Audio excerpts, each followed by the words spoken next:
स्कंद चौथा अध्याय 22. पृथूंना सनकादिकांचा उपदेश. मैत्रेय म्हणतात, ज्यावेळी प्रजाजन परंपराक्रमी पृथूंची अशी स्तुती करीत होते, त्याचवेळी सूर्याप्रमाणे तेजस्वी असे 4 मुनीश्वर तेथे आले. राजा व त्याच्या सेवकांनी ते सिद्धेश्वर आपल्या दिव्य कांतीने सर्व लोकांना पापापासून मुक्त करीत आकाशातून उतरून येत असलेले पाहिले.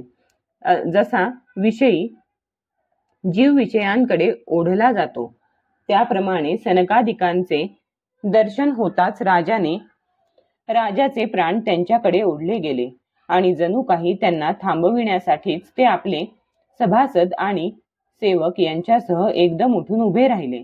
जेव्हा ते मुनिगण अर्घ्य स्वीकारून आसनावर बसले, तेव्हा सुसंस्कृतांत अग्रगण्य पृथूंनी त्यांच्या महिम्याने प्रभावित होऊन विनयाने मान झुकवून त्यांची यथासांग पूजा केली. नंतर त्यांचे चरणोदक आपल्या डोक्यावर शिंपडले. अशा प्रकारे शिष्टसंमत आचारांचा आदर आणि पालन करून त्यांनी सदाचारी लोकांनी कसे वागावे हेच दाखविले. सनकादिक मुनीश्वर शंकरांचेही ज्येष्ठ बंधू होते. आपापल्या कुंडात अग्नी शोभून दिसतो, त्याप्रमाणे ते सुवर्ण सिंहासनावर शोभून दिसत होते. श्रद्धा व संयम यांनी युक्त असणाऱ्या पृथूने प्रेमपूर्वक त्यांना म्हटले. पृथू म्हणाले, मंगलमूर्ती मुनीश्वरांनो, आपले दर्शन योग्यांनाही दुर्लभ आहे. असे असून आपण स्वतः आपले दर्शन मला द्यावे. असे कोणते पुण्य माझ्या हातून घडले आहे, ज्याच्यावर ब्राह्मण किंवा गणांसहित श्रीशंकर किंवा श्री विष्णू प्रसन्न होतील? त्याला इहलोकात किंवा परलोकात कोणती वस्तू दुर्लभ आहे? जरी समस्त लोकांमध्ये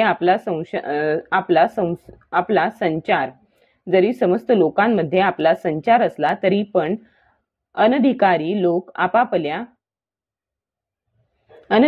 लोक आपल्याला पाहू शकत नाहीत. जसे या दृश्य प्रपंचाचे कारण, महत्त्व इत्यादी सर्वत्र असूनही ते सर्व साक्षी आत्म्याला पाहू शकत नाहीत. ज्यांच्या घरामध्ये आपल्यासारखे पूज्य पुरुष, ज्यांचे पाणी, धान्य, जमीन स्वतः गृहस्वामी किंवा सेवक इत्यादींचा मनापासून स्वीकार करतात, ते गृहस्थ धनहीन असूनही भाग्यवान होत. ज्यांच्या घरामध्ये कधी भगवत भक्तांच्या चरणोदकाचे थेंब पडले नाहीत, ते सर्व प्रकारच्या ऋषी सिद्धींनी परिपूर्ण असले तरी ज्याच्यावर साप वास्तव्य करतात, अशा वृक्षांप्रमाणेच होत. मुनीश्वरांनो, आपले स्वागत असो. आपण बाल्यावस्थेपासूनच मुमुक्षूंच्या मार्गाने जात एकाग्र चित्ताने ब्रह्मचर्यादी महान व्रतांचे मोठ्या श्रद्धेने आचरण करीत आहात. हे स्वामींनो, आम्ही आमच्या कर्मांनुसार विपत्तींचे क्षेत्र अशा या संसारात पडलो असून फक्त इंद्रिय भोगांनाच पुरुषार्थ मानित आहोत. यांतून आमच्या सुटकेचा काही उपाय आहे काय? आपल्याला खुशालीविषयी प्रश्न करणे योग्य नाही, कारण आपण नेहमीच आत्म्यामध्ये रममाण असता. बरे वाईट या बुद्धीच्या वृत्ती आपल्यामध्ये कधीच असत नाहीत. दुःखी जीवांचे हित करणाऱ्या आपल्यावर विश्वास ठेवून मी आपल्याला हे विचारू इच्छितो की या संसारात मनुष्याचे कोणत्या उपायाने सुलभतेने कल्याण होऊ शकेल? जे अजन्मा भगवान नारायण आत्मवान पुरुषांमध्ये आत्मरूपाने प्रकाशित होतात आणि उपासकांच्या हृदयात आपले स्वरूप प्रगट करणारे आहेत. ते आपल्या भक्तांवर कृपा करण्यासाठी आपल्यासारख्या सिद्ध पुरुषांच्या रूपाने या पृथ्वीवर भ्रमण करतात, हे निश्चित. मैत्रेय म्हणतात, पृथूंचे हे संयुक्तिक, गंभीर, मोजके आणि मधुर भाषण ऐकून श्री सनतकुमार प्रेमाने मंद हास्य करीत म्हणाले. श्री सनतकुमार म्हणाले, महाराज, आपणास सर्व माहीत असूनही सर्व प्राण्यांच्या कल्याणाच्या दृष्टीने ही चांगली गोष्ट आपण विचारलीत. साधू पुरुषांची बुद्धी अशीच असते हेच खरे आहे. सत्पुरुषांची संगत श्रोता आणि वक्ता अशा दोघांनाही प्रिय असते, कारण त्यांच्यात होणारी प्रश्नोत्तरे सर्वांचे कल्याण करतात. राजन, भगवंतांच्या चरणकमलांच्या गुणानुवादात तुमचे अविचल प्रेम आहे हे निश्चित. सर्वांना हे प्राप्त होणे कठीण आहे, पण हे प्राप्त झाल्यावर ते हृदयातील वासनारूप मल सर्वथा नष्ट करते. त्यामध्ये आत्म्यापासून भिन्न असलेल्या देहादिकांबद्दल वैराग्य निर्माण होणे आणि आत्मस्वरूप निर्गुण ब्रह्मामध्ये दृढ प्रेम असणे हेच कल्याणाचे साधन पूर्ण विचार करणाऱ्या शास्त्रांत निश्चित केले गेले आहे.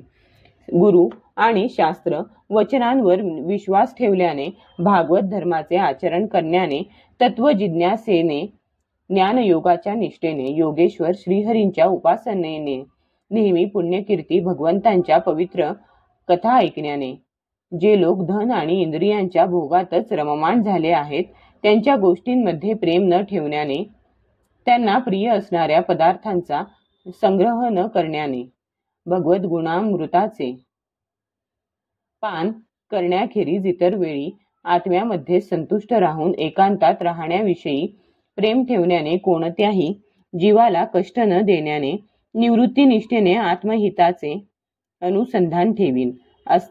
अनुसंधान ठेवीत असताना, श्रीहरींच्या पवित्र चरित्र रूप श्रेष्ठ अमृताचे आस्वादन करण्याने, निष्काम भावाने,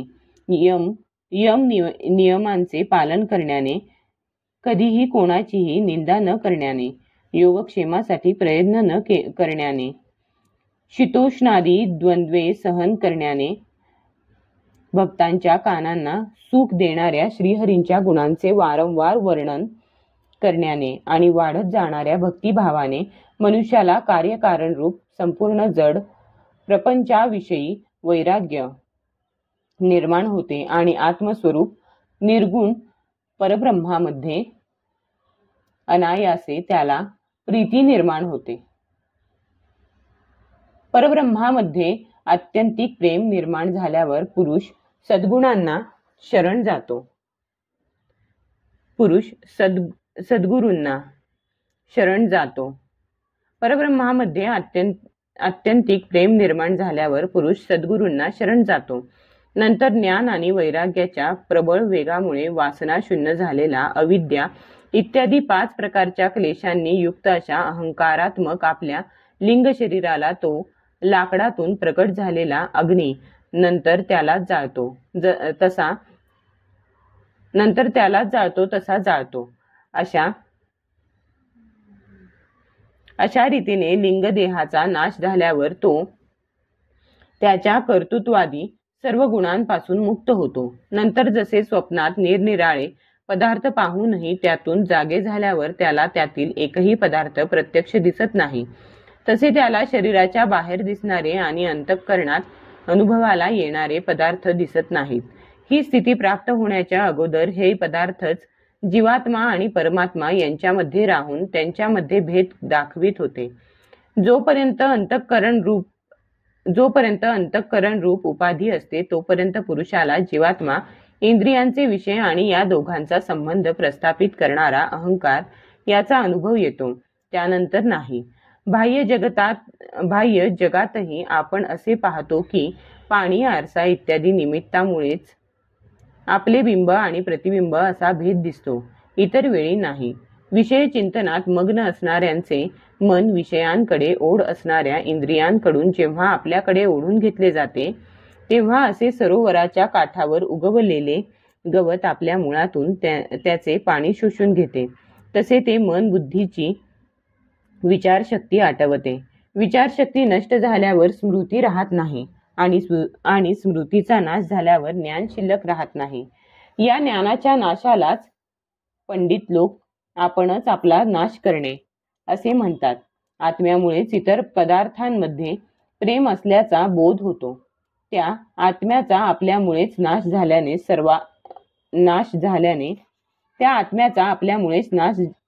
झाल्याने स्वार्थाची जी हानी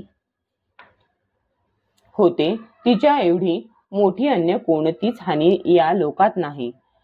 धन आणि इंद्रियांच्या विषयांचे चिंतन करणे हे मनुष्याच्या सर्व प्रकारच्या पुरुषार्थाचा नाश करणारे आहे.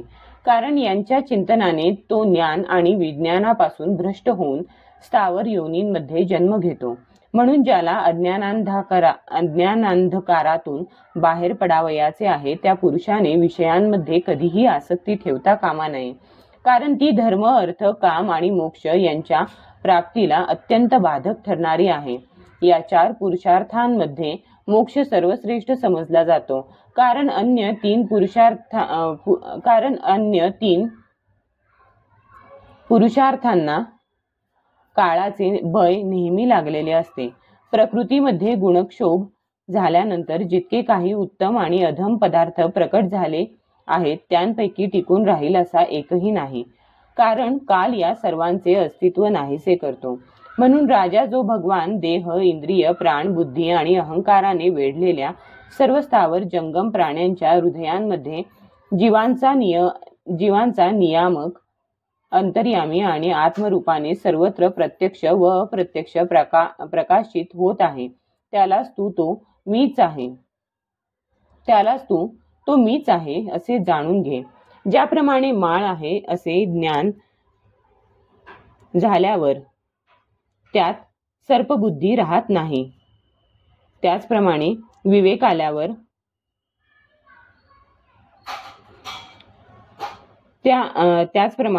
आल्यावर ज्याचा कुठेही पत्ता लागत नाही असा हा मायामय प्रपंच, ज्यामध्ये कार्य कारण रूपाने प्रतीत होतो आणि जो स्वतः कर्मफल कलुषित प्रकृतीच्या पलीकडे आहे, त्या नित्यमुक्त, निर्मल आणि ज्ञानस्वरूप परमात्म्याला मी प्राप्त होत आहे.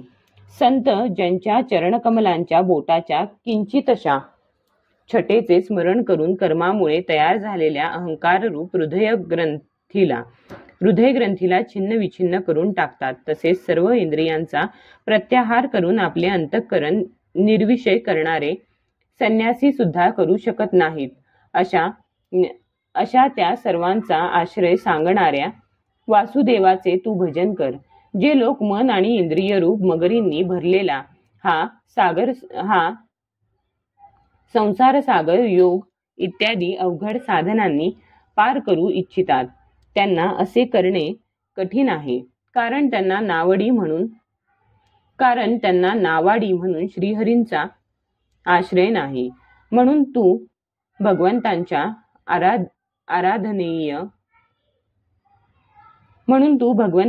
आराधनीय चरणकमलांची नाव बनवून सहजपणे हा अवघड सागर पार कर.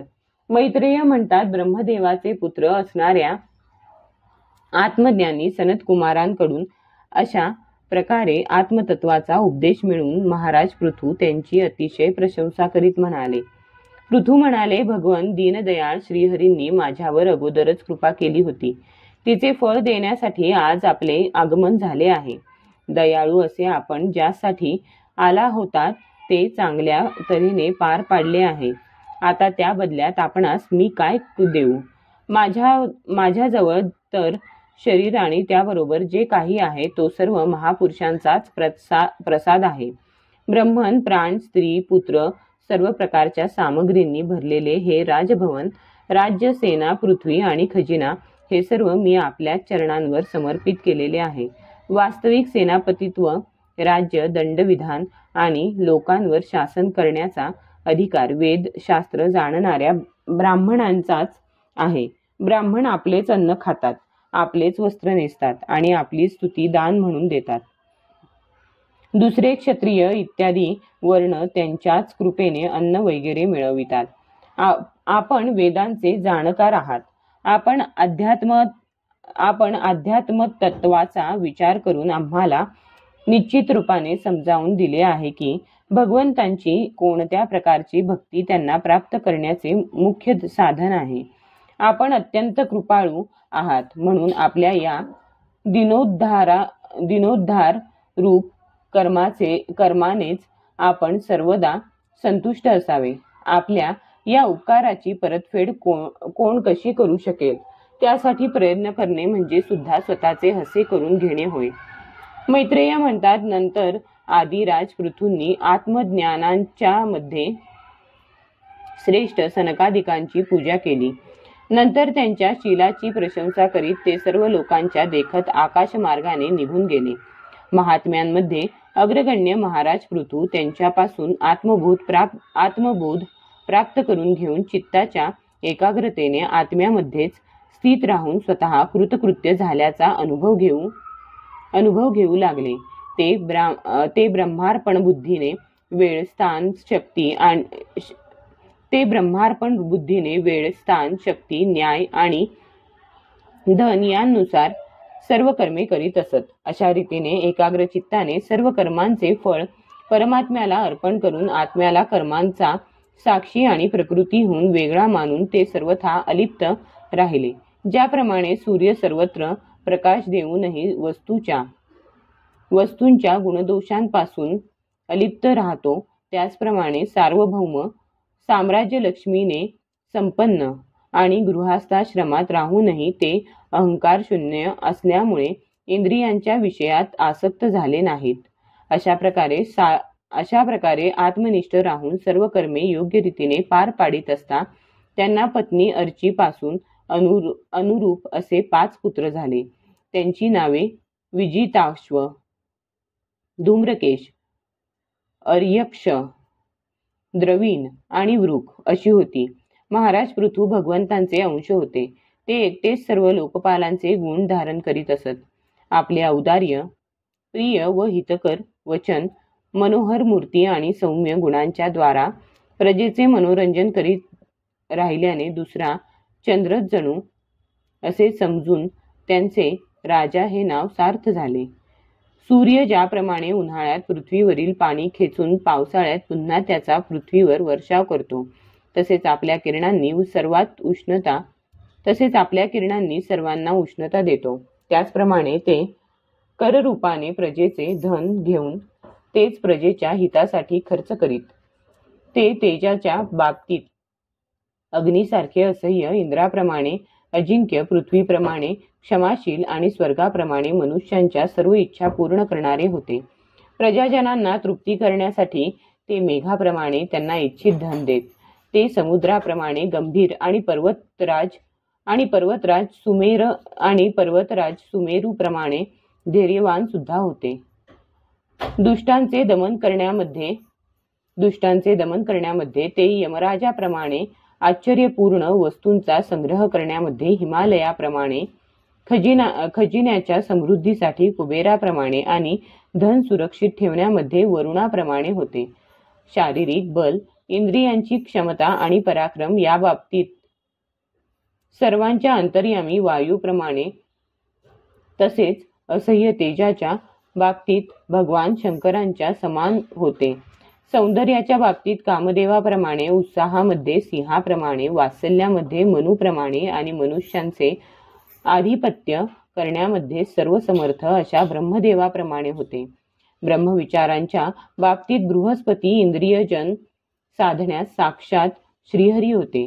गाय, गुरुजन, ब्राह्मण आणि भगवत भक्तांची भक्ती, संकोच, विनय, शील आणि परोपकार या गुणांमध्ये मात्र स्वतः सारखेच अजोड होते.